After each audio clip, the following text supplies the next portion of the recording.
আজকে যে কর্মসূচি গ্রহণের জন্য আমরা এখানে উপস্থিত হয়েছি, সেই মহান যুগস্রষ্টা এবং আমাদের মুক্তিযুদ্ধের এক বীর সেনানী,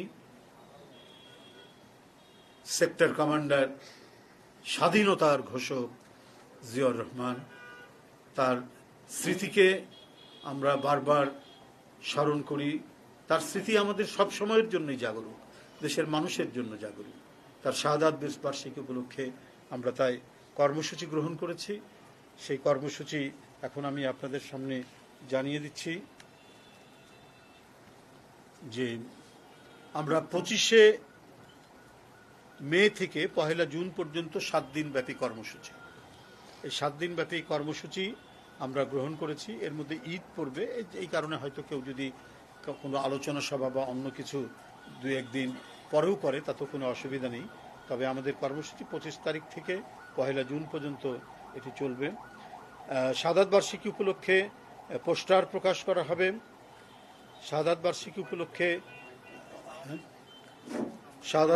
উপলক্ষে বিভিন্ন অঙ্গ সংগঠন তারা আলোচনা সভা, পোস্টার প্রকাশ করবে।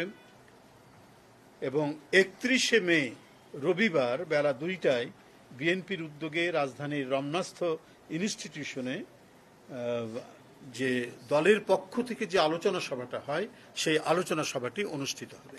এটি 31 তারিখে বেলা 2টার সময়। আমরা একদিন পরে এটা রেখেছি, কারণ 30 তারিখের আগের দিন হচ্ছে ঈদের পরের দিন, তো সেই কারণে আমরা এটা রাখিনি। কারণ ঢাকা থেকে অনেকেই ঢাকার বাইরে চলে যাবেন, গ্রামের বাড়িতে যাবেন, এই কারণে আমরা 31 তারিখে এটা রেখেছি।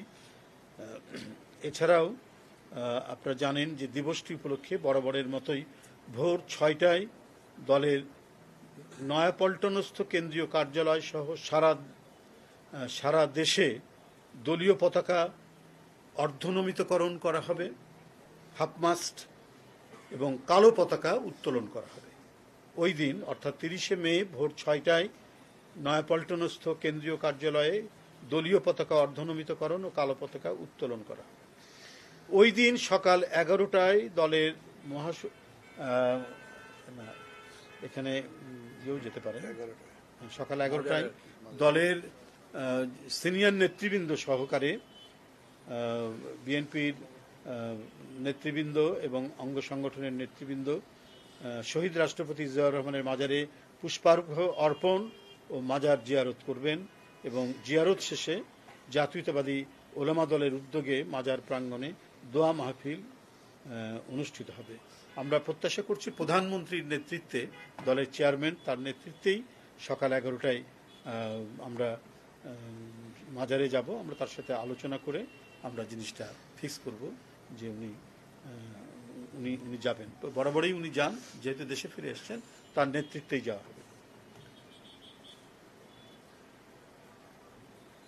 দিবসটি উপলক্ষে ঢাকা মহানগর উত্তর ও দক্ষিণের প্রতি থানায় দুস্থদের মাঝে কাপড়, চাল, ডাল সহ খাদ্য সামগ্রী বিতরণ করা হবে। মানে শুকনো যে জিনিস আছে সেগুলো আমরা বিক্রি করবো। এইভাবে সারা দেশে বিএনপির উদ্যোগে শহীদ রাষ্ট্রপতি জিয়াউর রহমানের 45তম শাহাদাত বার্ষিকী উপলক্ষে সারা দেশে জেলা ও মহানগরী সহ সকল ইউনিট এবং উক্ত ইউনিট সমূহের অধীনস্থ সকল ইউনিটে কার্যালয়ে 30শে মে ভোর 6টায় দলীয় পতাকা অর্ধনমিতকরণ, এটা বলেছি, ও কালো পতাকা উত্তোলন করা হবে এবং নিজ নিজ এলাকার সুবিধা অনুযায়ী আলোচনা সভা, দোহা মাহফিল ও দোস্তুদের মাঝে কাপড়, চাল, ডাল সহ খাদ্য সামগ্রী বিতরণ করা হবে।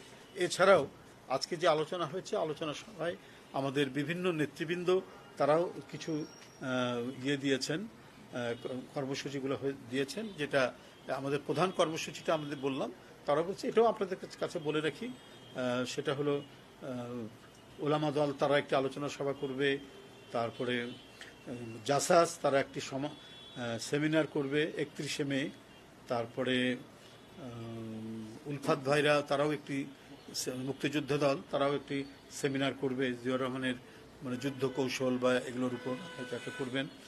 তারপরে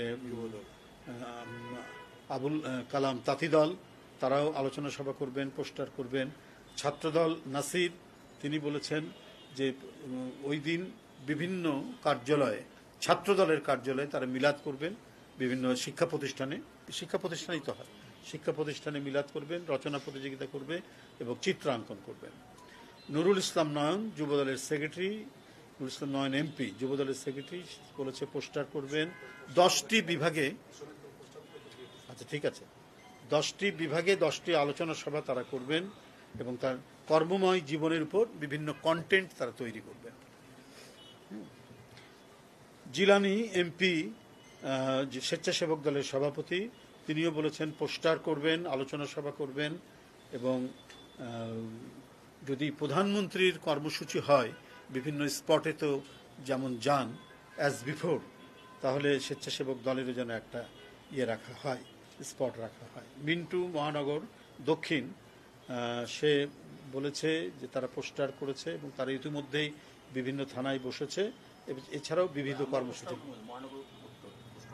হ্যাঁ ওটা তো বলছি, দ্বারা আসছি।